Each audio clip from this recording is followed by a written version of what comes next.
Ne çiziyor bu ya? دختری کشو بوده یعنی که رنگ ایشوریه یا گوش که مرا آجی پیشش میرم فهمیدی ما دیویژنش میکنم مرا رنگ شاروخانم کو رنگ شاروخ وایدکیوشی من رنگ امیتاخ بچلو گوش که امیتاخ بچن آجی ما میرم دیویژن میکنم فهمیدی تو بی تماشا کن ما بیسوما همینجا بی همینجا بی تیز برو بیو به سال با چیزی چی ترا گاو مزم معلش السلام علیکم دختر کشرو السلام علیکم سازی تینجی سلامتی آزورای بشور ما تدخری آمدیم اکنه تدخیری ترا روسیگا با او دور دیدم دیگه با ما دایی درخت برگم نمیرسه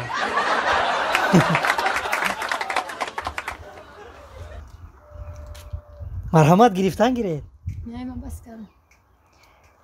میدونی چی دختر کشرو عشق تو شراب است عشق تو شراب است که سوزد دل و جان را جز باده ننوشید نداند کسان را ای بچه ناشناس مرا یار بگیر آدرس مرا زی دست این مار بگیر نوبتی ما شعر خونی ای توت ای توت ای توت مگر تو اینقدر سیاهی ای توت تو مگر اینقدر سیاهی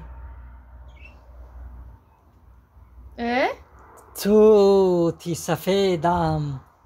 در بین سیاه رنگی برنگ توت اگر سیاهی این گل بحری شما همین شعر بحری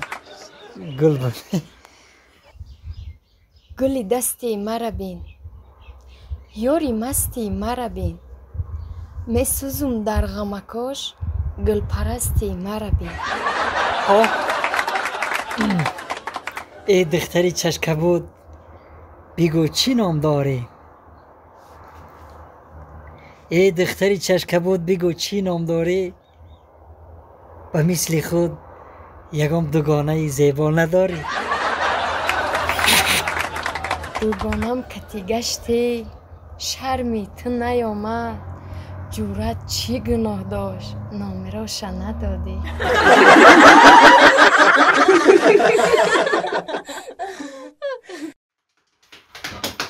اومدی بچه؟ اومدم بچه جان اومدم عبید کردی بچه؟ نه اخی بچه شما رو نگاه دارم بچه جون چه عبید نکردی؟ ما این سیوک خود بچه؟ ما نه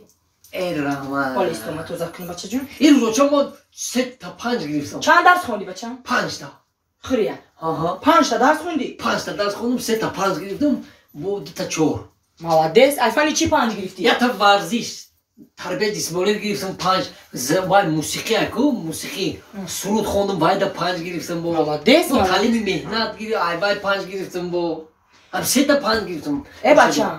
مرا گوش کن مولدس کانت از انو کوشش کن ای الگبرا 5 گیر بچه ای جغرافیا 5 گیر ای گفتی گپو انگلیسی ای ماتماتیکا ای همه چیزا کوشش کن 5 گیری بچه انا میمانیم و 5 نمیمونن برای چی؟ 3 میمونن 2 میمونن چی با؟ یوچا یا سوال دارم همین راسته که همین شطور اگر 40 روز ننوشه همین خیلی گشته گفتن شطور معلمم گفتم خیلی سوال دادم توری گفته بچه معلم شطور 40 روز آب ننوشه میگرده در صحرا کو پشت جای قوقیده و به آویده میگرده نه که خودمون در خونه شطور داره بچه یک روز ننوشه میمره زدک رقی من کنی